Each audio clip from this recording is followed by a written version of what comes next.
Alhamdulillahirabbil alamin wa binasta'in ala umuri dunya waddin wa ala alihi wa sahbihi ajmain amma ba'du. Mohon maaf baru sempat bergabung saya dari Mataram, Nusa Tenggara Barat karena ada acara yang harus diselesaikan untuk besok. Jadi terima kasih Gus Solah atas undangannya dan ini saya kira sesuatu yang sangat positif dan harus kita dukung, di mana kegiatan-kegiatan seperti ini adalah bagian dari kita merawat kebinekaan yang terus-menerus harus kita jaga, dan saya salut dengan komunitas agama cinta yang tetap konsisten ya menjalankan program diskusi rutin yang rutin dilaksanakan. Bapak Ibu sekalian yang saya hormati, saya mendapatkan tugas dari Gus Soleh ini tentang bagaimana moderasi beragama di Muhammadiyah ya. Mohon izin saya mengirimkan materi. Nah, saya kira kalau kita bicara moderasi beragama dalam Muhammadiyah, kita harus melihat apa sih definisi moderasi beragama itu. Ini beberapa saya kutip karena saya belum sempat secara keseluruhan ya. Kata moderation yang berarti tidak berlebih-lebihan atau berarti sedang. Ya, jadi dalam bahasa Indonesia kata ini kemudian diserap menjadi moderasi yang dalam Kamus Besar Bahasa Indonesia didefinisikan sebagai pengurangan kekerasan atau penghindaran keekstriman. Jadi moderat itu ya tengahan lah. Itu seperti itu definisinya. Kemudian Kamus Besar Bahasa Indonesia juga menjelaskan bahwa kata moderasi berasal dari bahasa Latin moderatio, yang berarti kesedangan, tidak kekurangan dan tidak kelebihan. Saya kira ini definisi yang tentang moderasi beragama. Kemudian moderasi beragama adalah sikap mengurangi kekerasan dan menghindari keekstriman dalam praktik agama. Nah, jadi ya proporsional lah, ya apa adanya, bukan ada apanya gitu. Karena ada Pak Kiai sholatnya dibaguskan, berarti kan itu ada apanya. Ya, seorang calon menantu mau ketemu dengan mertuanya, sholatnya dibikin lama, berarti kan ada apanya. Ya, kita apa adanya, sebagaimana ditutunkan oleh Muhammad SAW. Kemudian ini bagaimana Muhammadiyah memandang moderasi beragama. Dalam perspektif Muhammadiyah, menurut Haidar Nasir, Ketua Umum PP Muhammadiyah, tentu sama dengan perspektif Islam, yakni perspektif wasatiyah atau tawasul. Kalau kita mendengar kata wasit, nah wasit itu kan berarti di tengah-tengah, Pak, netral, Pak. Kalau wasitnya ngeblok ke salah satu kesebelasan A atau kesebelasan B, ya pasti nggak netral lagi gitu. Karena itu ya wasatiyah itu ya tengahan, netral gitu ya. Moderasi tengahan merupakan bagian dari pandangan dan sikap keislaman. Jadi inilah pandangan dia seperti itu. Nah, mengapa perlu moderasi beragama? Pertama, kita menyadari bahwa perbedaan adalah sunatullah. Ya, Al-Hujurat ayat 13 itu, ya ayuhan nas inna khalaqnakum min dzakar wa unsa wa ja'alnakum syu'uban wa qabaila lita'arafu. Bahwa manusia itu diciptakan berbangsa-bangsa, bersuku-suku, dari jenis laki-laki, jenis perempuan adalah ta'aruf, supaya saling kenal mengenal. Dan di mata Tuhan, ya semuanya sama, yang membedakan adalah takwanya. Itulah mengapa paatnya di Muhammadiyah itu ya mantan pengurus NU bisa jadi ketua umum seperti Din Samsudin. Itu. Ya. Pak Supriyadi kalau mau jadi pimpinan di Muhammadiyah bisa, tidak melihat dulunya siapa. Bisa, di Muhammadiyah itu bisa. Saya dulu di pesantren NU bisa masuk di PP Muhammadiyah. Karena yang membedakan adalah bagaimana dia kualitas dirinya, kemampuan dirinya, ya, kapasitas dirinya gitu. Jadi Gus Solah kalau masuk Muhammadiyah bisa jadi ketua PP itu karena alumni Gontor kan. Pak Din Samsudin itu pengurus IPNU ya. Alumni Gontor bisa jadi ketua umum 2 periode lagi, dan itu bukan orang Jawa loh. Orang Nusa Tenggara Barat. Nah, sekarang ketua umum sekarang orang Sunda misalnya begitu. Jadi di kita tuh ya karena yang kedua, keanekaragaman adalah fitrah bangsa. Kita ini memang diciptakan beragam, suku, rasnya, golongan. seni budayanya, termasuk bencana alamnya. Coba Pak Supriyadi, bencana alam apa yang ada di Indonesia? Ada, ya kan? Tsunami, gempa bumi, ya kan? Kemudian apa lagi itu? COVID-19 sekarang ini ada komplit. Makanya Indonesia dijuluki sebagai supermarketnya bencana. Nah, ada semua. Nah, jadi kita tuh memang diciptakan beragam. Pancasila adalah nilai asli masyarakat. Nah, dengan falsafah gotong royong, ya saling peduli satu sama lain. Bayangkan, Indonesia itu menjadi negara paling dunia di tahun 2021 ini, Gus Soleh. Padahal kita lagi krisis. Aneh coba. Lagi krisis ekonomi, malah justru kita menjadi negara paling dermawan di dunia. Nah, kenapa sikap gotong royong itu? Nah, itulah mengapa perlu moderasi beragama. Kemudian bangsa Indonesia adalah beragama. Walaupun kita bukan negara sekuler dan bukan negara agama, tapi tolong jangan disebut gila ya.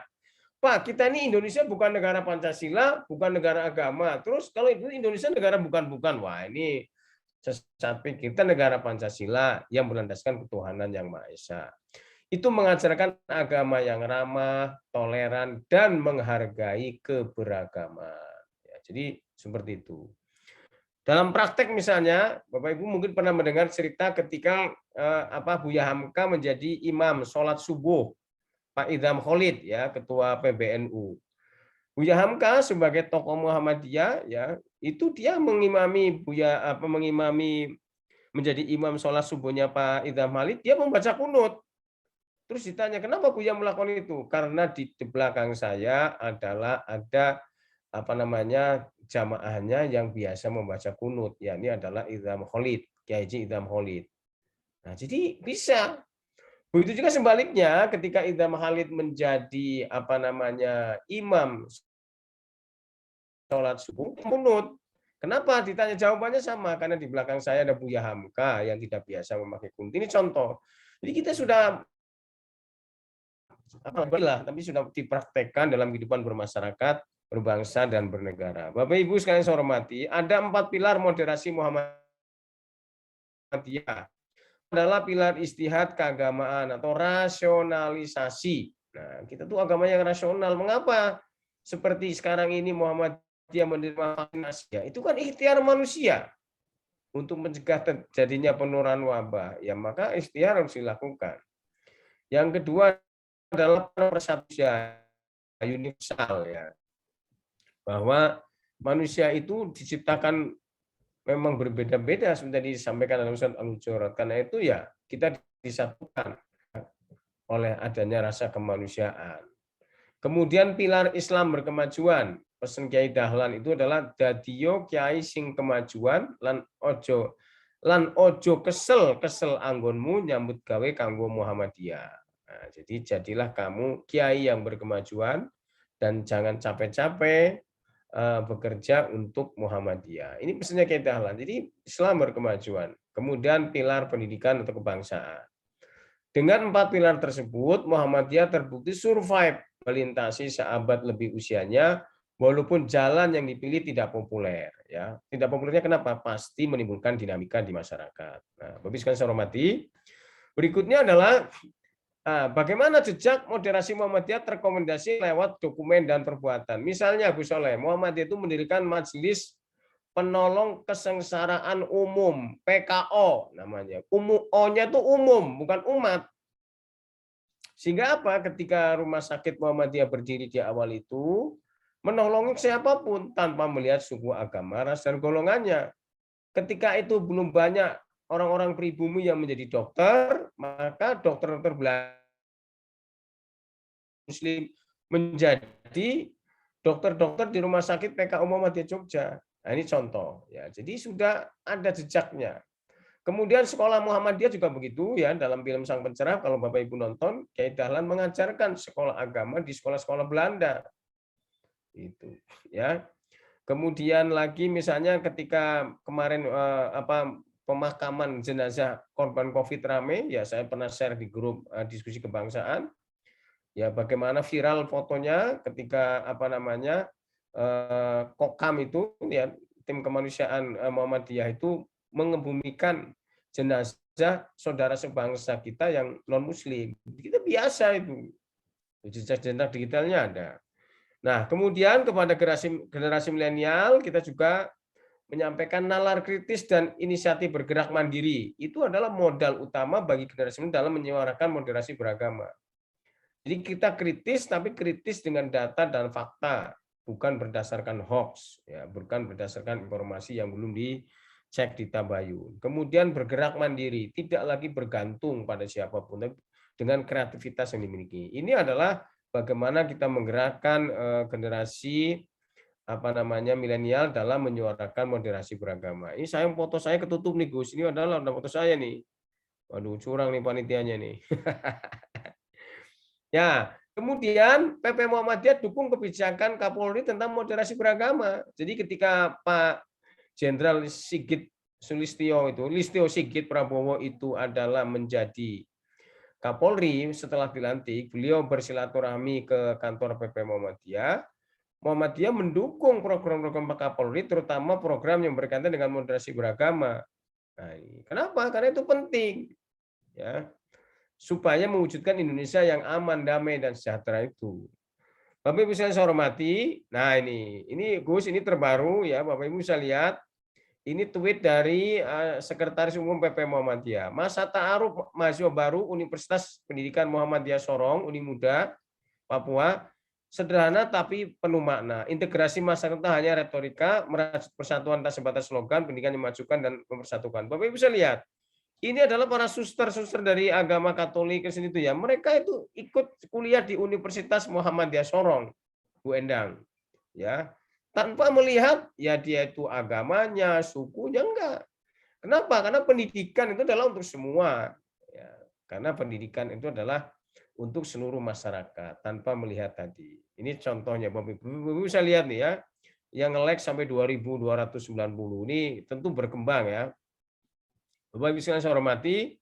Nah, ini ada satu video, mudah-mudahan bisa ditonton ya, Gus. Videonya bagus sekali tentang bagaimana seorang pendeta yang kemudian mereka itu bisa melihat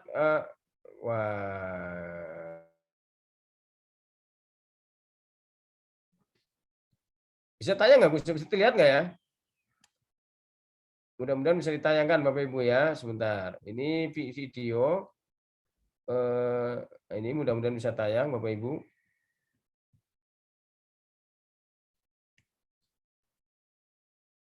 Impian saya agar kita bisa mengambil contoh dari seorang pahlawan nasional yang bernama Kiai Haji Ahmad Dahlan. Ia terpanggil menolong. Ia terpanggil seperti yang diajarkan oleh kitab Imamat ini. Dan kemudian dia memulai suatu perkumpulan yang bernama Muhammadiyah tahun 1912. Sejak 1912 sampai sekarang, tidak ada seorang pun yang bisa mengatakan bahwa ini bukan apa-apa, karena ada 10.000 lebih sekolah SD, SMP, SMA dibangun. Ada 162 perguruan tinggi. Salah satunya waktu acara Asia Baptis Pasifik kita memakai di Universitas Ahmad Dahlan di Jogja. Ada hampir 100 rumah sakit. Ini sesuatu yang luar biasa. Kita membangun rumah sakit, membangun klinik susah, ini sudah ada 100 rumah sakit. Dan masih banyak lagi. Pada waktu pandemi, seluruh perkumpulan Muhammadiyah bisa memberikan 3 triliun untuk bangsa ini. Dan masih banyak lagi. Bagaimana dia bisa melakukan hal ini? Dan inilah yang mungkin saya ingin memutar sedikit saja kisah yang sangat problematik dari kehidupan seorang bernama Kiai Haji Ahmad Dahlan.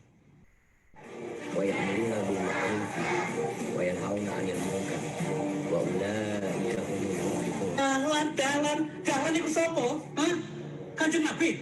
Dahlan mundur dari jabatan ketim, menggalang masa di Langgar Kidul, bergabung dengan Budi Utomo, mempengaruhi governmen dan sultan untuk meraih kedudukan sebagai residen. Eleng Dahlan, eleng. Sopo kowe, keluargamu, bapakmu. Apa salah saya?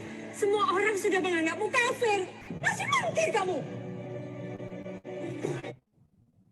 Waduh, Bapak Ibu mohon maaf kok hilang.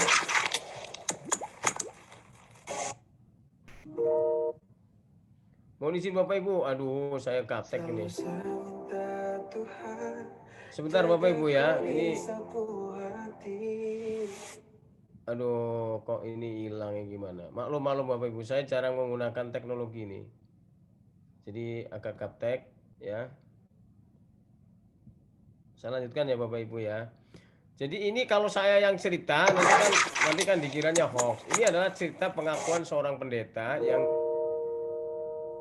kemudian satu kisah yang sampai saat ini masih merupakan impian saya agar kita bisa mengambil contoh dari seorang pahlawan Universitas Ahmad Dahlan di Jogja. Ada hampir 100 rumah sakit. Ini sesuatu yang luar biasa. Pada waktu pandemi, seluruh perkumpulan Muhammadiyah bisa memberikan 3 triliun yang mungkin saya ingin memutar sedikit saja.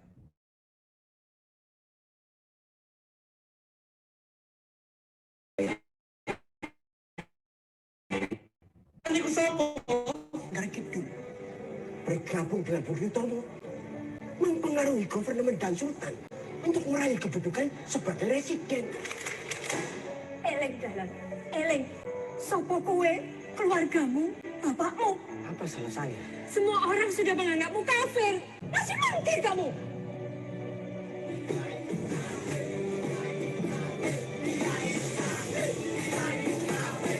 Orang-orang melihat kita dari sikap kita jelas.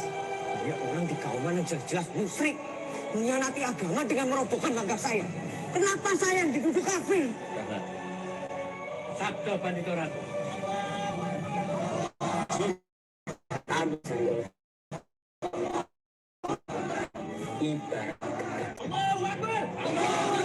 Mana Kiai Kafir? Apa ini? Ini Kiai Kafir. Tidak ada Kiai kafir di sini. Kalian semua yang kafir.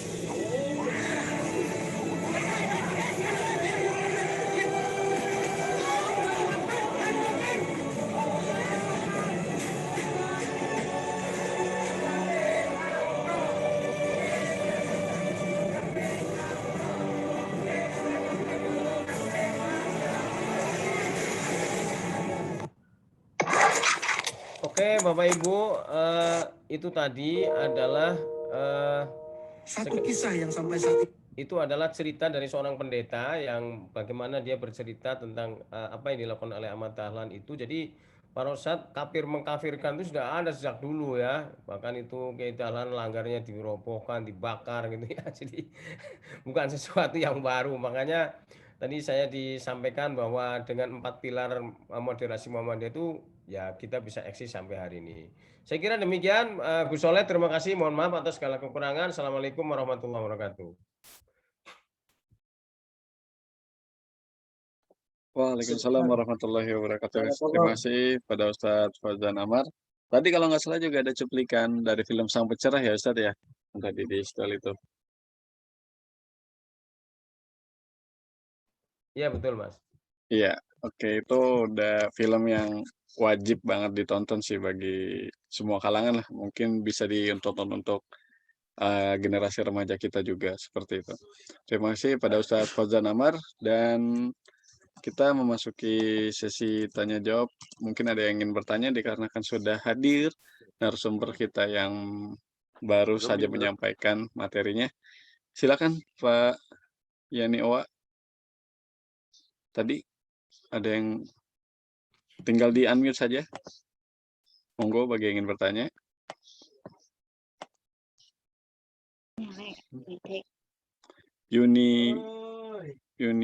Bu Yuni ya? Monggo Bu Yuni, kalau ingin bertanya tinggal disampaikan saja Bu.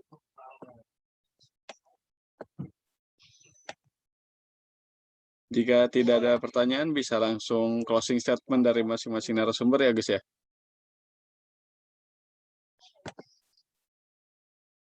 Ya, kalau nggak ada pertanyaan silakan closing statement harapannya.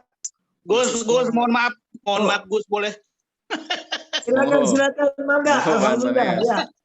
Ini listrik baru menyala, jadi memang agak terlambat, tapi ya sudah nggak apa-apa. Singkat saja Gus, satu.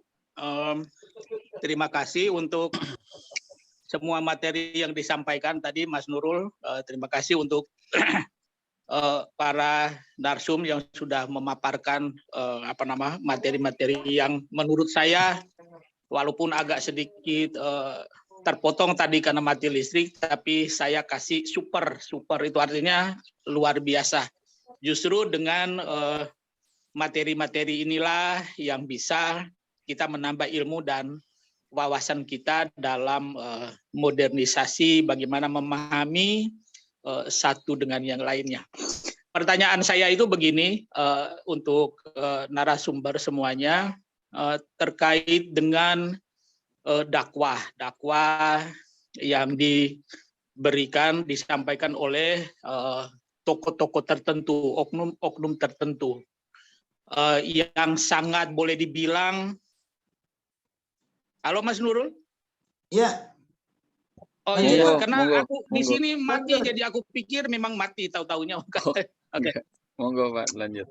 Oke ya baik, aku lanjut. Jadi itu kan memang sering kita lihat dakwah-dakwah ini yang memang sangat mengacaukan. Katakan saja bahwa ini sering mengadu domba. Memang ada beberapa yang sudah dikenakan sanksi hukum, itu sesuai dengan aturan yang berlaku di Indonesia.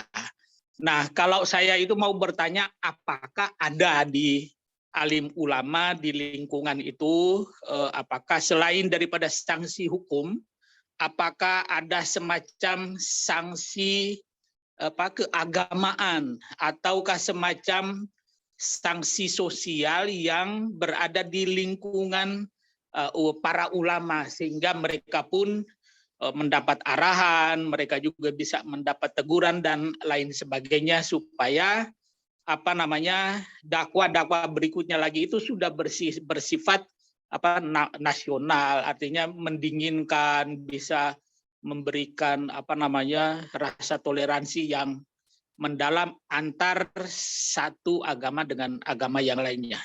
Begitu kira-kira Gus Soleh gitu, kira-kira Mas Nurul, terima kasih. Siap. Assalamualaikum, salam sejahtera untuk kita semua. Waalaikumsalam warahmatullahi wabarakatuh. Terima kasih Pak Antonius T. Hurit. Monggo mungkin ada yang ingin bertanya lagi. Jika tidak ada yang bertanya lagi, berarti ini adalah pertanyaan final ya, dari Pak Antonius T. Hurit. Pertanyaan final. Pertanyaan final. Ya, pertanyaan final ini mungkin bisa dijawab dulu oleh Gus Rosyad selaku tokoh dari FKUI Kota Malang, bukan Semarang ya Gus. FKUI Kota Malang, monggo Gus Rosyad. Apakah ada sanksi sosialnya nih, Gus nih? Misalnya nggak diundang lagi jadi ngisi pengajian gitu, jadi jobnya jadi kosong. Monggo Gus Rosyad, silakan. Terima kasih. Saya ucapkan dulu selamat bergabung Pak Fauzan Amar. Untuk pertanyaannya Bapak Antonius, memang peraturan kita, regulasi kita itu menjadikan aparat itu agak ambigu dalam mengambil sikap. Ditambah lagi kepentingan-kepentingan politis.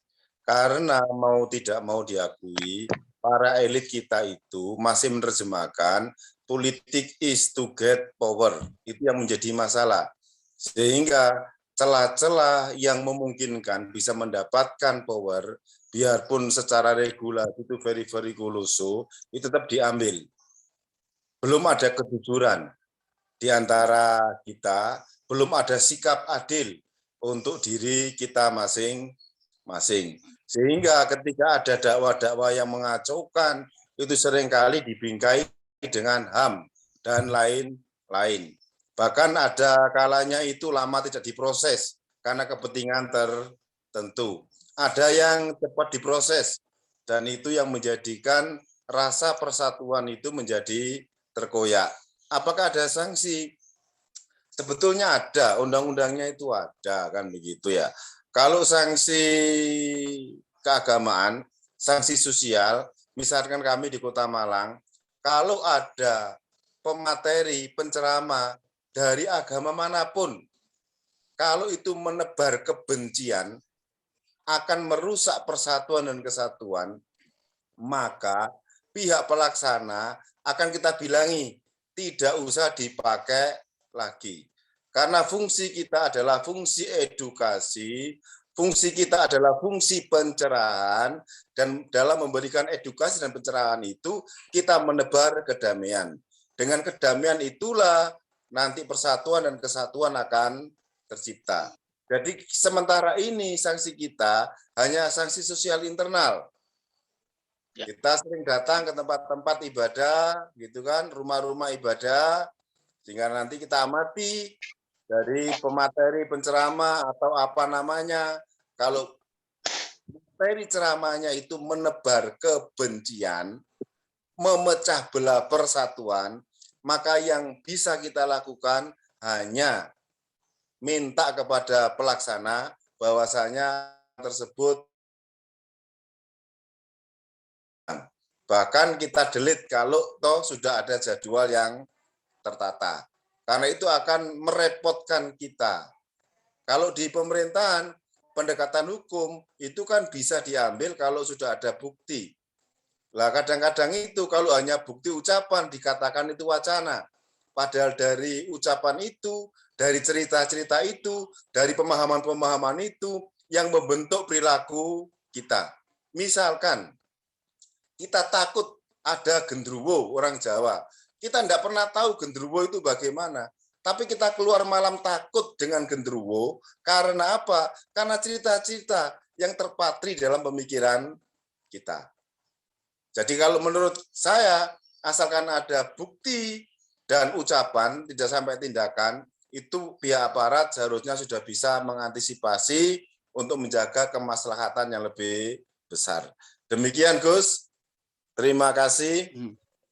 Terima kasih Gus Rosad. Tapi ada yang ingin saya tanyakan Gus. Apa dari peran FKUB itu selain memediasi dari pihak penyelenggara, apakah menegur langsung oknum tersebut Gus?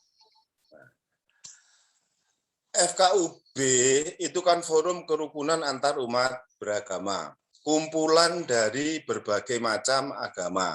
Kita buat paguyuban namanya FKUB. Dulu itu dari Kota Malang munculnya namanya adalah FKUB.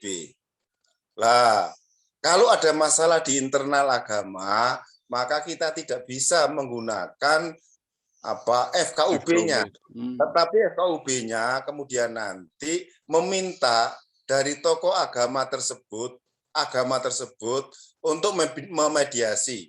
Misalkan kemarin ada kasus di Malang. Kasusnya begini, apakah masuk ajaran agama itu apa tidak? Ketika datang ke saya bilang, saya ini agama Islam, kalau saya ikut memutuskan, saya dianggap intervensi. Karena itu kita fasilitasi tokoh-tokoh agama yang bersangkutan untuk berkumpul. Kayak MUI gitu, membuat fatwa. Jadi peran kita itu hanya mengkomunikasikan. Gitu. Siap. Terima kasih Gus Rosad. Cukup jelas ya Pak Antonius. Tapi mungkin kita pengen dengar juga jawaban dari tokoh MUI Cibeunyi Bandung, Jawa Barat. Kepada Ustadz Koko Adiawinata, mungkin ingin memberikan tanggapan atas pertanyaan final dari Pak Antonius Tehurit. Monggo, Ustadz.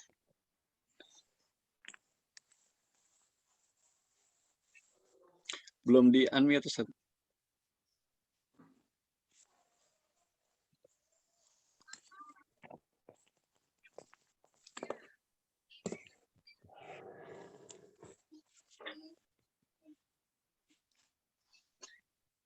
Monggo Ustadz Koko Adia di-unmute dulu. Siap. Makasih. Oh, oke, siap. Ya belum di-unmute. Siap. Ya bagus Pak Antonius. Makasih Gus Rosad. Tadi sudah cukup jelas sebetulnya menjelaskan berkenaan dengan apakah ada sanksi yang diberikan kepada dalam tanda petik tokoh ataupun ustadz ataupun ajengan atau kiai yang ketika berdakwah justru malah dalam tanda petik menebar kebencian atau merusak tatanan persatuan dan kesatuan. Sebetulnya secara formal itu di MUI tidak ada sebetulnya yang saya tahu di Cibeunyi Kidul itu, tetapi lebih sama tadi, lebih kepada pendekatan humanis lah Pak Antonius ya. Pendekatan humanis sehingga karena tugas kami ini kan tidak dalam konteks sanksi ya, gitu kan. Ya tadi sanksinya bukan sanksi hukum gitu. Penanggup manis seperti memberikan arahan, gitu kan, berdialog. Karena sesuai dengan nilai moderasi beragama kan tasyawur tadi, berdialog, gitu kan. Jadi mendahulukan dialog. Apakah benar misalnya Rasulullah mengajarkan berdakwah itu dengan cara begitu? Kan jelas Al-Quran mengatakan ud'u ila sabi rabbika bil hikmah wal mau'idatil hasanah wajadilhum billati hiya ahsan. Ajaklah ke jalan yang benar itu dengan cara bijak dan penuh dengan pengajaran yang baik, bukan dengan cara mengkafir-kafirkan, gitu kan? Bukan dengan cara menakut-nakuti, tidak, gitu kan? Tetapi ya tadilah istilahnya Pak Kiai Holil Nafis itu, istri saya cantik, tapi bukan berarti istri Pak Antonius jelek kan gitu. Tidak boleh bilang begitu. Gitu, kan? Nah, itu filosofinya begitu sama. Gitu. Karena ketika ada misalnya oknum ustadz misalnya gitu kan di Cibenying Kidul yang berbicara begitu, ya saya pendekatan humanis. Gitu kan. Pendekatan humanis, kemudian memberikan ya sharing tadi kan, karena kalau berbicara apa arahan nanti kan bukan pimpinan saya juga, tapi kepada sharing saja, sehingga terjadi nanti terbukalah kesadarannya, gitu kan. Itu seperti itu Pak. Dan tadi apa yang disampaikan Gus Rosad, ya tadi misalnya DKM atau Majelis Ta'lim mengundang ustadz, kemudian tabligh akbar, dan ternyata temanya menjelek-jelekan, baik menjelekkan pemerintah, gitu kan. Kalau kritik tidak masalah, tapi menjelekkan, membuat opini misalnya itu, ya tadi saya bukan mendatangi, sowan lah gitu, silaturahim, kemudian ya seyogyanya lah gitu kan, bahwa ceramah itu mengademkan, nah itu gitu ya, membuat jamaah, membuat masyarakat itu lebih sinergi dan sebagainya. Itu barangkali itu Pak Antonius, mohon maaf kurang lebihnya. Terima kasih. Oke, terima kasih. Ya, terima kasih. Nah, mungkin kita juga pengen dengar nih dari Ustadz Fauzan Amar, karena kan ini melanggar salah satu pilar di Muhammadiyah ya Pak ya, melanggar pilar persatuan itu. Kalau di Muhammadiyah itu bagaimana Ustadz? Monggo Ustadz. Ada tokoh Ustadz yang saya kira kalau saya sebut namanya pasti Bapak Ibu tahu. Itu cuman karena ya kita kan harus off the record ya Pak Adya ya. Pasti tahu, dipecat itu udah di kampus saya. Itu karena isinya ceramahnya tuh ya nyerang pemerintah, jelek-jelekan itu pecat lah, kayak gitu ngapain gitu. Tegas kita kalau soal gitu Pak. Itu kalau dia misalnya pimpinan Muhammadiyah pasti nggak akan dipilih lagi di muktamar. Itu di Muswil, di Musda nggak akan dipilih lagi. Ngapain orang kayak gitu dipilih itu. Apalagi kalau sekedar misalnya tadi jadwal ceramah apa ada di Tegal itu ustadz yang seperti itu, jangankan itu jadi imam sholat aja nggak ada yang mau jadi makmum kok, gimana? Orang nggak mau gimana? Kenapa? Karena antara ucapan dan perbuatannya itu pecah kongsi, istilah Buya Syafi'i Ma'arif itu. Jadi ngomongnya apa, perilakunya kemana, pecah kongsi gitu ya sudah, ngapain orang itu? Nggak, itu di Tegal bisa dicek Bapak Ibu, tapi nggak usah saya sebut namanya lah. Itu Pak Antonius.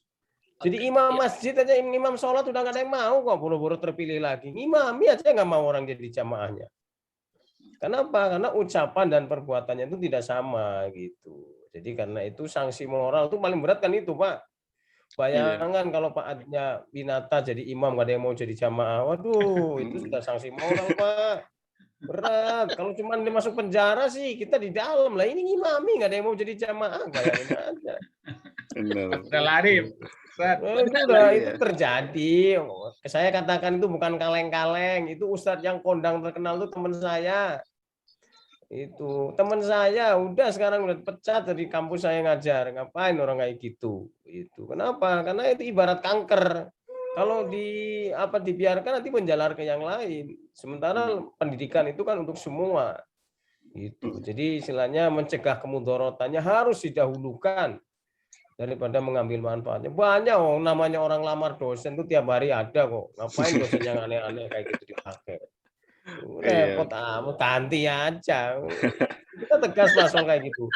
Kalau di PP Muhammadiyah, di pimpinan wilayah Muhammadiyah, di pimpinan daerah cabang Muhammadiyah, sanksinya apa? Ya di pemilihan itu. Banyak kok, ada anaknya tokoh Muhammadiyah, bapaknya pernah jadi ketua umum lama, anaknya mau ada masalah tidak dipilih lagi di muktamar. Kalau udah begitu sanksi berat, Pak, bayangin aja. Tapi kalau yang lurus-lurus ya terpilih terus, gitu. Itu saya kira menurut saya standar moralnya itu. Kalau sudah ya di MUI kebetulan Pak Adia, saya ini sekretaris BPPO MUI Pusat ya. Jadi tugasnya BPPO itu lembaga baru, Badan Pembinaan Pengembangan Organisasi. Kalau yang aneh-aneh itu pasti nggak akan di SK-kan sekarang. Ngapain? Misalnya kayak dulu tuh pengurus MUI yang aneh-aneh itu sekarang kita langsung tegur, Pak. Saya kebetulan sekretaris BPO yang menandatangani surat tegurannya. Siap. Termasuk yang daerah wilayah. Kenapa ya? Daripada provokatif gitu ngapain? Banyak kok yang pinter, orang pinter yang baik juga banyak kok. Orang pengen jadi pengurus juga banyak. Gitu Pak Antonius. Cuman saya nggak tahu di temannya Pak Antonius sendiri gimana kalau ada pendeta yang kayak gitu. Itu juga harus fair dong, kan? Kalau pendetanya isinya ceramahnya memprovokasi, itu gimana? Coba. Kayak Kece itu ya, Muhammad Kece itu gimana itu? Kalau di follow itu ya, itu juga harus fair juga, jangan hanya ditanya ke kita Pak Antonius. Kayak Kece itu kan coba sudah kece, ngece kan gitu, ngece itu bahasa Jawa menghina kan, gitu. Makanya ketika kemarin dipukuli kan, walaupun itu tindakan keliru, kan banyak orang rasain mampus dan sebagainya. Artinya tadi disampaikan Pak Adia bagus. Kalau istri saya cantik bukan berarti istrinya Pak Aminante jelek kan gitu.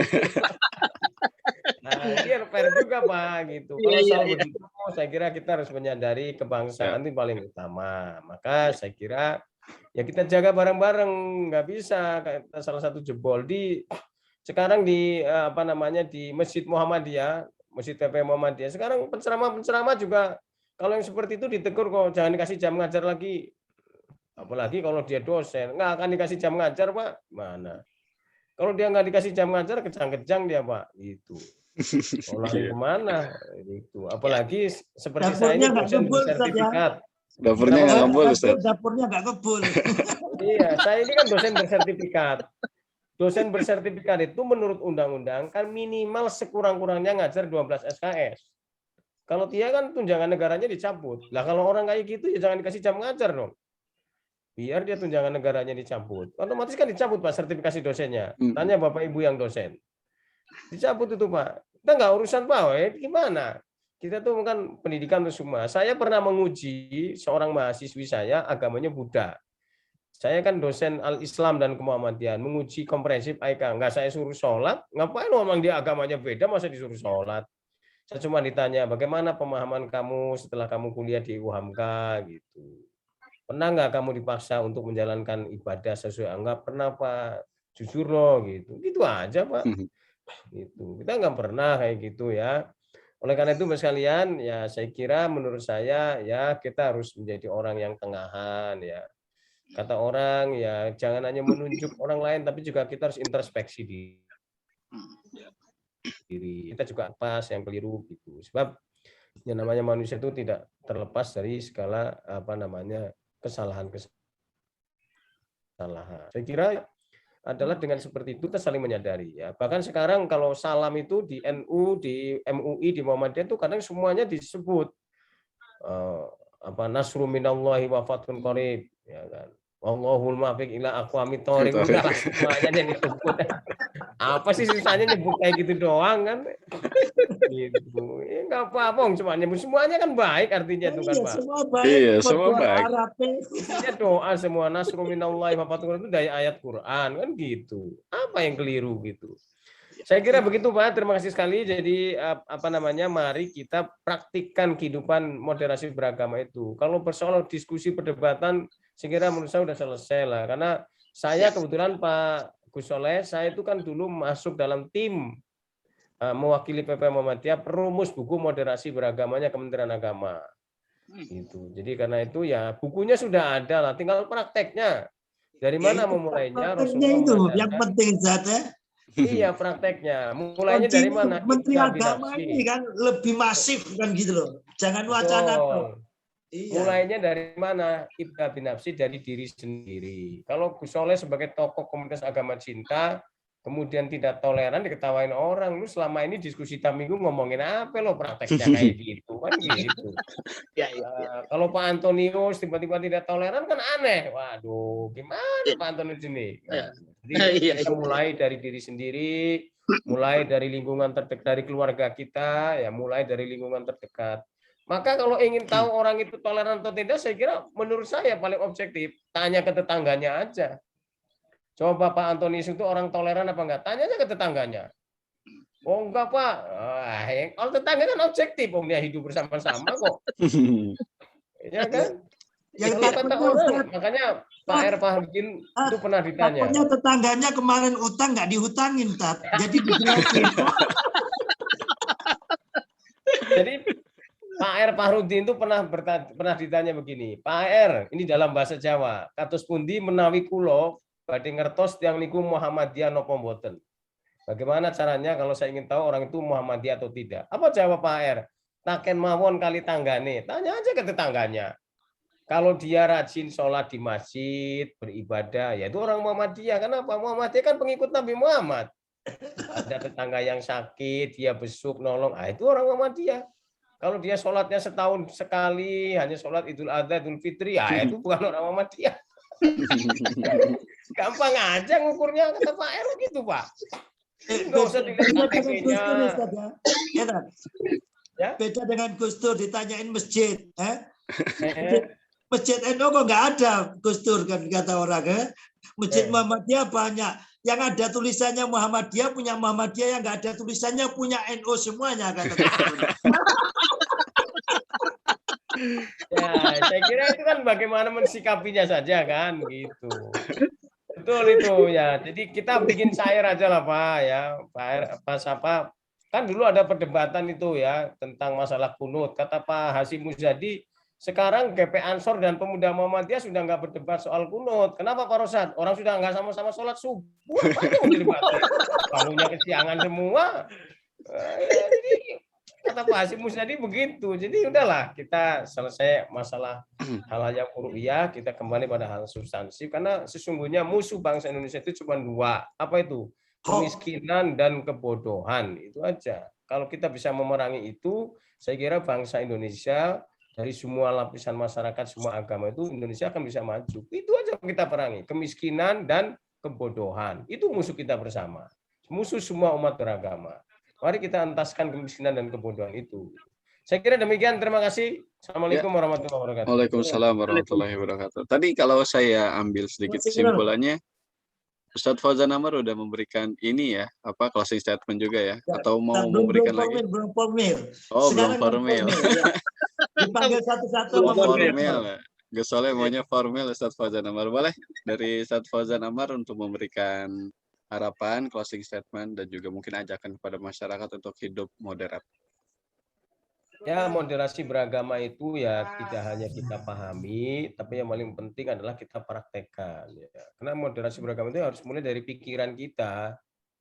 Kalau pikiran kita, kalau melihat orang yang berbeda keyakinan dengan kita adalah musuh, berarti kan ada yang keliru itu. Dari mulai dari pikiran kita, kemudian dari pikiran turun ke sikap kita kan. Bagaimana sikap kita dengan orang yang berbeda agama, berbeda keyakinan. Kemudian bagaimana dengan perilaku kita. Nah, cara paling objektif tadi saya katakan, kalau ingin tahu Pak Rosad itu benar orang yang mementingkan kerukunan umat beragama, ya tanya aja ke tetangganya. Paling objektif itu Pak. Itu paling objektif lah, udahlah. Karena tetangga tuh pasti ngomong apa adanya, bukan ada apanya. Ada seorang calon gubernur di Banten, ya kalau saya sebut namanya pasti Bapak Ibu kenal semua. Dia itu di TPS di dekat rumahnya kalah, marah-marah dia. Terus tetangganya bilang, orangnya nggak kenal sama kita kok. Itu Kiai lah, kalau saya sebut namanya Bapak Ibu pasti kenal. Kiai tokoh partai Islam, nyalon gubernur di Banten. Di TPS dekat rumahnya kalah, marah-marah dia. Dan selama ini yang dibantu siapa orang di tetangganya bisa kalah? Itu kan contoh Bapak Ibu. Jadi kalau misalnya Pak Rosad nyalon wali kota atau Bupati Malang, coba cek tetangganya mau milih nggak. Kalau tetangganya sendiri nggak milih gimana? Apa dia baik dengan bagaimana orang lain mengukur gitu, tetangganya aja nggak mau. Jadi saya kira itu pahami, kita sikapi, dan kita praktekkan dalam kehidupan berbangsa dan bernegara. Dengan demikian, saya kira kita bisa meraih Indonesia yang maju, yang berdaulat, adil, dan makmur. Terima kasih. Saya kira gitu sentimen saya, Pak. Ya, terima kasih pada Ustadz Fauzan Amar selaku calon Ketua Umum PP Muhammadiyah. Amin. Amin, amin, amin. Monggo untuk selanjutnya Ustadz Koko Adiawinata. Nanti Gus sekjennya. Nah, itu Gus Soleh sekjennya. Ini calon kuat semua ini, calon kuat. Terima kasih. Bahwa yang paling penting adalah bahwa saya tadi menguatkan di slide terakhir berkenaan dengan bahwa toleransi itu menghargai perbedaan, bukan menyamakan perbedaan. Itu yang penting, yang dipahami itu kan. Toleran is not equating different, menghargai perbedaan tapi bukan menyamakan perbedaan. Itu yang pertama. Itu quotes-nya yang penting itu. Terima kasih. Oke, terima kasih. Terima kasih Gus Prasan, terima kasih Gus Soleh. Matur nuwun Ustaz atas ilmunya. Sekjen Cinta dan Pak semua. Terima kasih. Assalamualaikum warahmatullahi wabarakatuh. Waalaikumsalam warahmatullahi wabarakatuh. Terima kasih pada Ustadz Koko Adiawinata. Untuk selanjutnya kami mohon kepada Gus Rosyad untuk memberikan closing statement dan juga ajakan kepada masyarakat untuk moderasi dalam beragama. Terima kasih Gus. Perilaku kita selaku agamawan itu kan punya standar ya. Kemungkinan ini juga terjadi di semua agama. Di keyakinan kami agama Islam itu ada satu dalil khairun nas anfa'uhum linas. Sebaik-baik manusia adalah yang paling bermanfaat bagi sesama. Sebagaimana tadi disampaikan oleh Mas Fauzan, kita ini kalau secara ubudiyah baik, kemudian dengan tetangga tidak baik, itu dalam kriteria agama, kita termasuk orang-orang yang tidak baik. Dan insya Allah, Wazan, nanti kalau saya nyalon jadi Bupati Malang, tetangga kami insya Allah 90% milih saya. Tinggal minta dukungan nanti itu kan. Amin, amin. Amin. Karena kemarin ya Gus ya nyalon Batu nggak jadi Gus ya, karena nggak dapat partai ya. Terus kemudian untuk moderasi beragama itu kita mohon kepada seluruh masyarakat, utamanya yang key person, tokoh-tokoh agama, itu tidak lagi mengklaim kebenaran tafsir agama, baik kanan maupun kiri. Inti moderasi itu adalah jangan sampai kita mengklaim kebenaran penafsiran agama kita sampai menyalahkan kepada yang lain. Yang kedua, jangan sampai karena toleransi kita mengikuti ubudiyah agama lain. Yang kita lakukan adalah memberikan kesempatan yang sama, saling menghormati, tidak menghalang-halangi, apalagi nanti melarangnya. Karena itu adalah hak semua warga negara dan dijamin oleh undang-undang, kita perlu mensosialisasikan saja ke masyarakat dan menjadi contoh keteladanan adalah kita semua yang masuk kategori elit-elit agama. Terima kasih, Gus. Matur nuwun Gus Rosyad. Semoga tercapai untuk menjadi Bupati Malang. Amin. Amin ya rabbal alamin. Gus Soleh mau ngelamar jadi staf susnya, Gus. Ya, dengan adanya closing statement dari para narasumber yang sangat disayangkan sekali karena Bu Hajah Nur Lela telah meninggalkan tempat mungkin dikarenakan adanya kesibukan lain sehingga tidak bisa memberikan closing statement-nya. Maka dari itu kami mohon kepada Gus Soleh untuk memberikan kesimpulan pada webinar kali ini. Kepada Gus Soleh kami persilakan.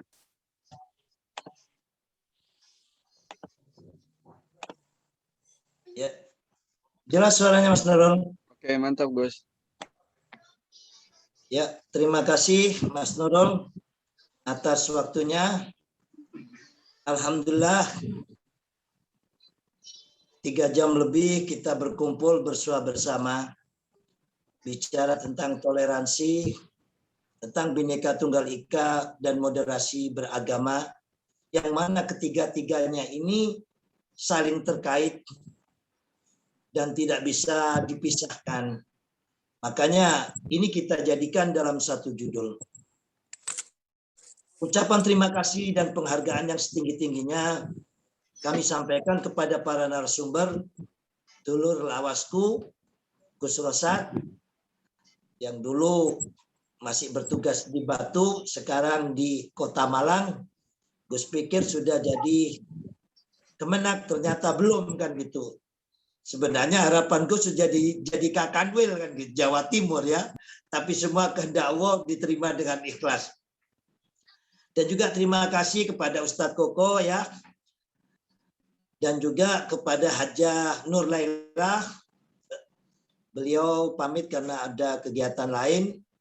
Dan juga yang sangat luar biasa kepada dulurku seperjuangan di Sajojo, yaitu Ustadz Paujan Amar, di sela-sela kesibukannya. Kalau dengan Gus ya, Gus sampai detik ini masih SPD Ustadz Paujan ya, seperti dahulu kan gitu ya. Kalau Nurul itu SAG, Sarjana Alam Gaib ya. Sekarang Ustadz Paujan alhamdulillah dikasih amanat sama Allah, tapi Gus senang gitu. Beliau ini Kornasnya Sajojo ya. Gus ini Korda Banten, ketua umumnya Gus itu ya. Bertanggung jawab untuk membesarkan Sajojo itu rolnya, sekarang punya jabatan Mas Nurul ya. Tapi alhamdulillah luar biasa, di sela kesibukannya masih menyempatkan untuk bersama-sama dengan kita membicarakan masalah bangsa ini. Apa yang telah disampaikan para narasumber tadi sangat luar biasa. Yang mana salah satunya kesimpulannya, dan itu sama ya, bahwasanya toleransi itu bukan menyamakan. Ini jangan sampai keliru dan salah paham. Apabila tidak dipertegas bahwa adanya toleransi itu karena adanya perbedaan. Nah, dengan perbedaan ini jangan dipaksakan sama. Kalau memaksakan sama, berarti kita sudah tidak memahami Bhinneka Tunggal Ika. Bhinneka Tunggal Ika namanya Bhinneka itu perbedaan. Tunggal Ika kita bisa dalam kalimatun syawa. Dalam sesuatu yang universal di dalam masing-masing agama. Contoh soal mengenai kemanusiaan, mengenai keadilan, mengenai gotong royong, mengenai apa? Hal-hal tentang fastabiqul khairat, berlomba-lomba dalam kebajikan. Nah, kalimatun syawa yang ada pada masing-masing agama ini bagaimana dibuat untuk menopang, menjadikan bangsa dan negara ini sesuai dengan harapan pendiri bangsa kita, yaitu seperti yang termaktub di dalam Pancasila kita. Terwujudnya keadilan sosial bagi seluruh rakyat Indonesia tanpa adanya diskriminasi sara. Toleransi akan bisa terwujud apabila manusia itu memiliki mainstream, memiliki pola pikir yang tidak tekstual, yang tidak fanatik buta terhadap agamanya. Itu dimulai dari pola pikir terlebih dahulu. Kalau pola pikir saja tidak punya, maka sulit. Nah, dari pola pikir inilah turun di dalam pembicaraannya. Nah, apabila bisa terrefleksi dalam kehidupannya, dalam perilakunya, maka jadilah dia itu khalifatullah, benar-benar dipakai Tuhan. Jadi insan kamil. Kalau dalam Islam itu, Islam, iman, ihsan. Bertoleransi. Kalau pola pikirnya saja seperti kata narasumber tadi, menganggap kebenaran mutlak hanya pada dirinya atau agamanya, yang lain salah. Boleh, dan itu orang fanatik terhadap agama itu boleh. Ya, yang tidak boleh dengan kefanatikannya ini menganggap yang lainnya salah, yang lainnya sesat. Ini yang tidak boleh. Ya, seperti dicontohkan oleh narasumber tadi Ustadz Koko ya. Ustadz Koko katanya istrinya cantik kan begitu ya. Dan tidak, dengan istrinya cantik ini menganggap atau mengatakan, oh istrinya Pak Antonius jelek kan. Istrinya Pak Antonius Kasep kan, kok Kasep tuh ganteng ya kan, nggak gelis gitu. Lah ini yang keliru. Sekarang kita punya agama, kalau nggak kita puji kan nggak mungkin. Pak Antonius, kalau masih punya cinta, masih punya sayang ya kan, sampai kapanpun punya anak 35, dianggap istrinya tuh paling cantik. Yang repot apabila pindah ke lain hati ini kan gitu lah. Jadi ya dijelek-jelekin aja kan gitu lah. Nah di sini mainstream ini perlu cara pandang, cara pikir di dalam kita beragama. Yang tidak boleh itu adalah moderasi agama. Ya, kalau agama itu sudah ada pakemnya masing-masing dari kitab suci masing-masing agamanya. Nah ini diperlukan juga para pejabat publik jangan sampai keliru ngomong lagi. Moderasi agama, lah nanti akan diserang oleh kelompok-kelompok yang lainnya. Ya. Yang dimoderasi itu cara pikirnya, beragamanya. Kita hidup, tinggal, berada, ya kenyataan hidup kita ada di Indonesia. Indonesia ada 6 agama, ada ribuan suku, ada berbagai adat istiadat. Dalam kita berceramah terlebih kepada tokoh agama, jangan sampailah ya adat budayanya, bukan hanya toleransi itu pada agama saja, adat budayanya orang lain dijelek-jelekan dalam ceramah kita. Jangan ya, apalagi agamanya. Seperti dikatakan oleh sumber tadi oleh Ustadz Koko, ya cukup jelas Al-Quran melarang kepada kita semuanya umat Islam untuk menjelek-jelekkan agama orang lain. Untuk selanjutnya, seperti apa yang terjadi, gue sangat gelisah sekali pada kasusnya salah satu pejabat publik yang baru-baru ini. Nah, kalau semuanya punya moderasi beragama, itu memiliki nilai toleransi. Bukan asal istilahnya saya pinter, saya alim, saya kepingin top. Ada salah satu pejabat publik, nggak tahu itu salah atau betul masyiat, belum tabayun kan gitu. Jadi istilahnya apa? Gue sedih ya. Sebenarnya apa yang disampaikan oleh Menteri Agama, yang lainnya itu sudah stop tokoh-tokoh agama dah. Ini Ustadz Paujan harapan Gus kan gitu ya. Bagaimana next selanjutnya apabila ada berkaitan masalah ucapan dari tokoh publik ataupun apa.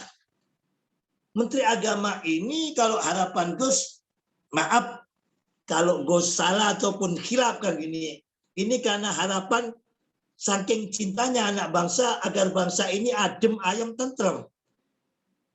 Menteri Agama panggillah tokohnya MUI, tokohnya Muhammadiyah, tokohnya NU, tokohnya Wasliyah. Pak, ini ada pejabat publik bicara begini perlu ditabayun Pak kan gitu. Sebab menjadi polemik kan gitu. Sehingga yai-yai seperti menentukan isbat ya ketentuan Idul Fitri ataupun Idul Korban gitu loh.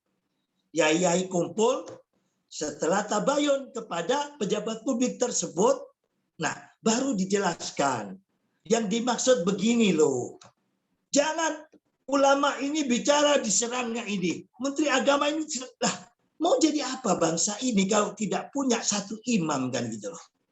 Bolehlah kita ini berbeda madhab, berbeda ormas kan gitu, berbeda agama sekalipun ya kan.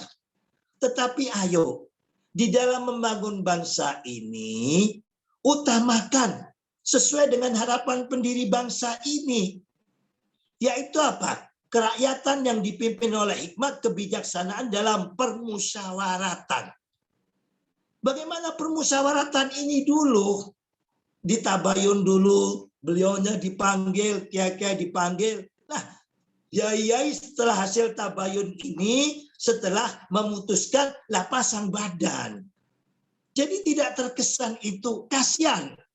Kasihan rakyat yang tidak tahu, yang tidak paham. Akhirnya kehilangan apa? Kehilangan tokoh. Loh, yai ini kok bicara itu, yai ini kok bicara itu. Ditambah lagi pengamat. Sedikit pun Gus tidak mengkritik dalam artian keinginan suatu bentuk menjelekkan ataupun jatuhkan orang, tidak. Harapan Gus dalam webinar ini setelah apa yang disampaikan oleh para narasumber tadi, ke depan makna toleransi, makna moderasi itu tidak pada pandangan sempit. Moderasi harus dibarengi dengan apa? Nilai-nilai toleransi. Nilai toleransi tidak akan ada kecuali punya pemikiran moderasi. Nah, sekarang kita mengatakan moderasi beragama. Belum tabayun, belum apa diserang. Yang satunya bicara ini diserang sebaliknya. Kan lucu juga dibilang Tuhan sendiri. Kan jadi tambah kacau kan gitu ya. Ayolah kita jaga bangsa ini kan gitu. Jadilah kita semuanya para tokoh agama, para pejabat publik seperti apa yang diharapkan oleh Ki Hajar Dewantoro. Ing madya mangun karso, ing karso sung tulodo tuturi handayani. Ing madya mangun karso. Yang di depan yang memimpin ini benar-benar mangun karso. Bawa bentuk contoh toladan wisdom kebijakan. Ing madya mangun karso ing karso sung tulodo. Sehingga dari ungkapan perilaku dan sebagainya bisa jadi toladan. Baru rakyat jamaah ini tutwuri handayani. Lah kalau sekarang yang di atas ini yang katanya tokoh agama, yang satu bilang begini padahal satu Islamnya. Yang satu bilang begini dihantam begini, yang satu bilang dihantam gini. Ditambah lagi dihantam oleh pengamat. Kan kasihan. Tutwuri handayani, jamaah kita, rakyat kita, anak-anak kita. Mau berkiblat mikirnya ke siapa? Kalau yang sudah di atas saja ya kan, masalah sedikit sudah dibesarkan, sudah silang pendapat. Nah, kalau kita tokoh agama ini tidak bisa memaknai moderasi dalam arti luas begini, maka jangan salahkan, next kita akan mewarisi generasi-generasi yang saling menghujat, yang saling merasa paling menang sendiri hujahnya, yang saling apa? Merasa pendapatnya itu dan paling benar dan tidak boleh dikalahkan. Bahaya ini. Indonesia ada. Indonesia lahir. Indonesia merdeka. Indonesia berdiri. Karena perbedaan. Beda dengan negara-negara lain. Beda suku, beda agama, beda adat istiadat, beda kepulauan.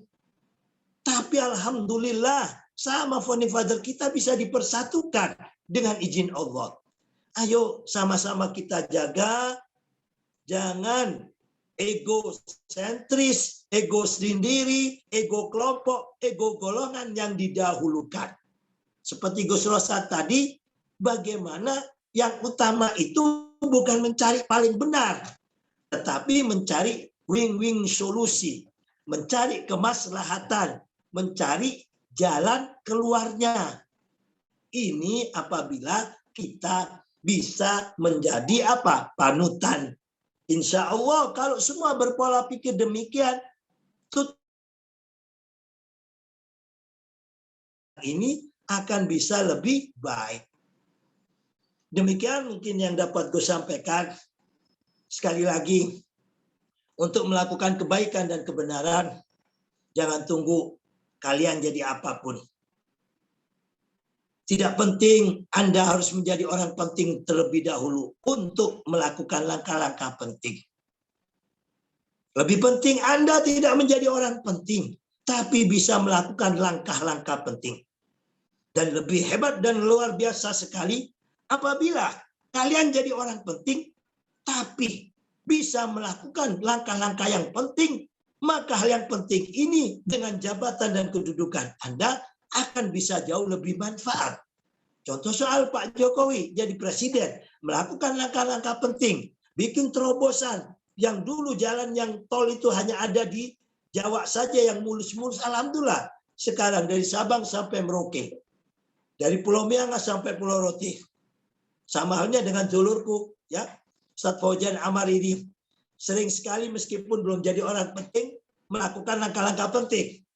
Alhamdulillah sekarang jadi orang penting, staf khususnya Menteri Agama kan gitu ya. Rugi besar apabila tidak bisa sekian kali lipat melakukan langkah-langkah penting untuk bangsa dan umat. Tapi jangan Muhammadiyah dok, Ustadz Fauzan ya. Konco-konco, dulur-dulur, lione diajak kan gitu. Biar apa? Maju bersama. Buyon ya, ojo telepon nanti. Kok di WA Gus. Demikian dari kami. Kalau ada kebenaran dan kebaikannya semata-mata karena campur tangan Allah Subhanahu wa taala.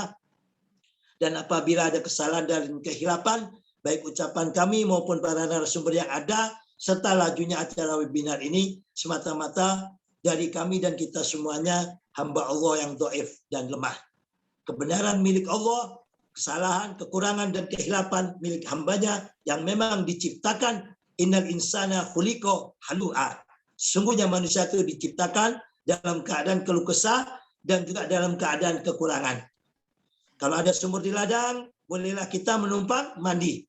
Kalau ada umur yang panjang, bolehlah Gus Rosad, Ustadz Fauzan, dan juga Ustadz Koko, Pak Antonius, dan teman-teman yang lainnya, kita bertemu kembali di webinar Agama Cinta edisi 48. Jangan tunggu berapa ribu pesertanya. Ya, kata guru saya, Kiai Haji Imam Jarkasi, apabila kamu mengajar orang, jangan tunggu kamu punya santri 10.000. Ya, kamu tidak punya santri 10.000, ada hanya 1.000, ajarkan. Nggak ada 1.000, hanya 100 ajarkan. Nggak ada 100, hanya 1 ajarkan tentang kebaikan dan kebenaran. Apabila tidak ada satupun, tetap ajarkan melalui tulisanmu. Begitu juga webinar Agama Cinta ini. Tidak berharap apa-apa, tapi mengajak. Melakukan langkah-langkah gerakan moral agar sesuai dengan harapan yang ada pada Agama Cinta ini, yaitu makna tersurat dan tersiratnya adalah beragamalah dengan cinta.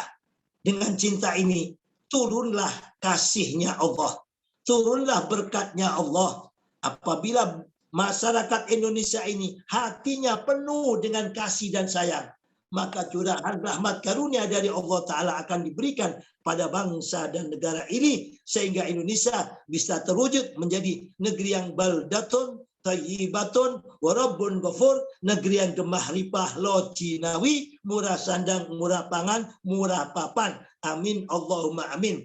Billahi taufiq wal hidayah wal ridha wal inayah wallahu muwaffiq ila aqwamit thoriq. Assalamualaikum warahmatullahi wabarakatuh. Salam Pancasila, merdeka. Merdeka. Terima kasih. Waalaikumsalam warahmatullahi wabarakatuh. Terima kasih pada Gus Soleh yang telah memberikan kesimpulan dan juga harapannya pada webinar edisi yang ke-47 ini. Untuk penutupnya, mari kita mendengarkan puisi dan juga doa penutup oleh Habib Jafar Shadiq. Pada Habib Jafar, kami persilakan. Cek. Suara, cek sound, masuk. Masuk, Bib. Tinggal isi ceknya aja yang belum masuk. Om Swastiastu, Namo Buddhaya, Salam, salam sejahtera, salam Pancasila. Assalamualaikum warahmatullahi wabarakatuh. Yang kami muliakan oleh MZ, dan terima kasih kepada operator sekaligus moderator yang ganteng. Mudah-mudahan segera ada pendamping, kita doakan. Amin. Serta para narasumber dan para peserta webinar sekalian, izinkan saya akan membacakan puisi yang berjudul Jurus Terampuh. jurus terampuh. Kini anak ular berbisa yang dipelihara perampok padang pasir telah membesar dan melingkar, melilit tuannya yang sudah semakin renta, semakin menggelepar. Ular-ular menjalar, ular-ular menjalar, ular-ular menjalar ke gurun Sinai, Golan, Syam, Yaman, dan daratan-daratan lainnya. Ular-ular itulah yang divisualkan oleh sang pencerah, Nabiur Rahmah, sebagai anak panah yang keluar dari busurnya dengan penuh amarah kepada bin dan siapapun yang mendamba amannya bumi pertiwi dari ular berbisa itu. Renungkanlah syair ini. La taqta'anna zalaban af'a wa tursilaha in kunta syahman fatbi' ra'saha zanaba. This is a side enough to be goblok in that morning. Jadi tak usah kau puji-puja bejana-bejana hanya karena ia rela jadi wadah makanan minuman kita. Tak perlu meracau dengan kicau-kacau bagaikan orang frustasi yang mengigau, membenci dan menghalau pisau-pisau hanya karena pisau ada yang memakai untuk mengacau. Apakah yang kau sembah adalah Sang Maha Terbatas? Atau kau sembah konsepmu tentang Sang Maha Terbatas? Jadi selama ini kau merasa sudah sanggup membatasi Sang Maha Terbatas. Wahai engkau yang merasa dirinya seorang master, membuat lawanmu gemeter, sungguh jurus silat yang paling ampuh bukanlah membuat lawan tunduk bersimpuh tanpa keluh, tanpa peluh. Jurus terampuh adalah silaturrahim, silatul cinta, hubungan kasih sayang. Tak perlulah kau sibuk menelanjangi keyakinan orang lain. Kaji saja sudah seberapa dalam engkau tenggelam ke dalam cintanya Sang Maha Cinta. Semua orang yang mengaku beragama itu salah dan bohong jika gerakannya jauh dari nilai cahaya cinta. Sebab Tuhan adalah Maha Cinta. La cinta illa cinta. La cinta illa cinta. Demikian Gus puisinya, dan mari kita mantap sama merenung di belakang satelit juga. Luar biasa. Belakang konsol. Mantap. Baik, marilah kita bersama-sama, apapun agama kita, apapun suku bangsa kita, mari kita satukan jiwa, satukan rasa cinta di dada untuk berbisik kepada Sang Maha Cinta agar kita senantiasa menjadi kekasihnya yang didatangi dengan mesra. Bismillahirrahmanirrahim. Allahumma salli ala Yasin wa ala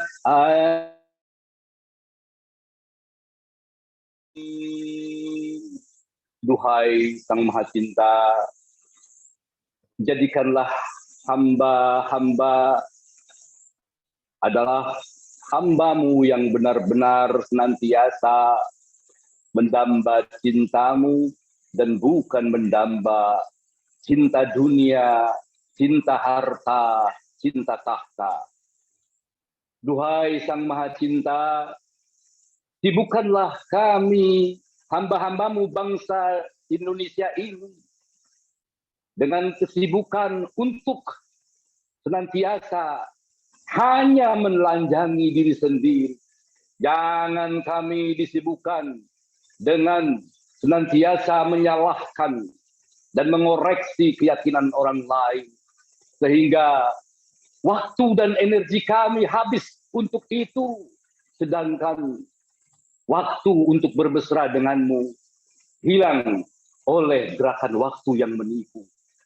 Duhai Sang Maha Cinta, tidak ada kekuatan selain kekuatan darimu, maka berilah hamba kekuatan menahan godaan dan tipuan dari mereka-mereka yang kini senantiasa ingin agar hamba-hamba di negeri kami ini saling beradu satu sama lain.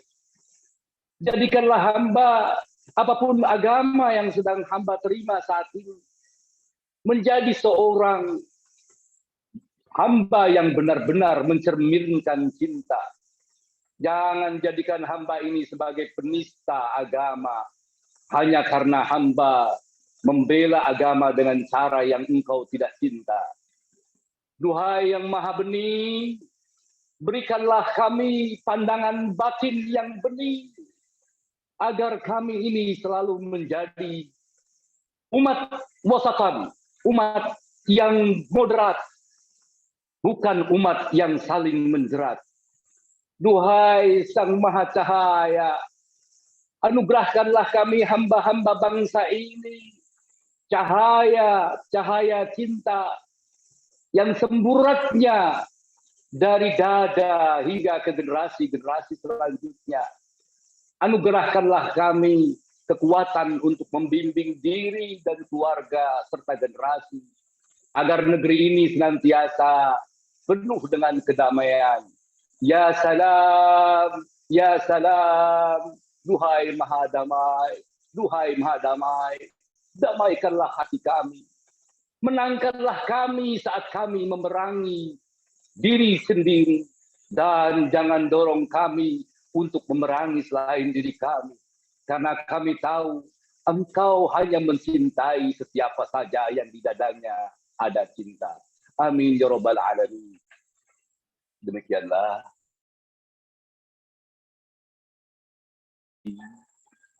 Bapak di surga menurut agama Nasrani, dan Tuhan yang Maha Esa senantiasa menaungi kita dengan cintanya. Amin ya rabbal alamin. Assalamualaikum warahmatullahi wabarakatuh. Salam agama cinta, salam Pancasila, merdeka. Habib. Merdeka. Waalaikumsalam warahmatullahi wabarakatuh. Semoga doa yang dipimpin oleh Habib tersebut diijabah oleh Allah Subhanahu wa taala. Amin ya rabbal alamin. Ya, dengan ditutupnya webinar kita dengan doa dari Habib Jafar, maka berakhirlah kebersamaan kita dari siang hingga sore hari ini. Semoga bertambahnya ilmu, bertambah juga kebijaksanaan dari kita semua, dan harapan kita semua agama cinta menjadi oase di tengah gersangnya hidup bertoleransi dan juga bermoderasi dalam beragama. Selanjutnya, bagi para peserta yang telah mengisi link absensi, jangan lupa untuk cek Facebook kita, yaitu Sekjen Agama Cinta, dikarenakan sertifikatnya diupload di sana. Dan pada webinar ini direkam dan nantinya akan diupload di channel YouTube kita, yaitu Agama Cinta Official. Jangan lupa untuk klik like, share, dan juga subscribe channel Agama Cinta Official. Terima kasih. Mohon maaf apabila ada salah-salah kata. Terima kasih kami ucapkan kepada seluruh peserta dan khususnya kepada para narasumber yang telah memberikan banyak ilmunya kepada kita. Wallahul muwaffiq ila aqwamit thoriq. Assalamualaikum warahmatullahi wabarakatuh.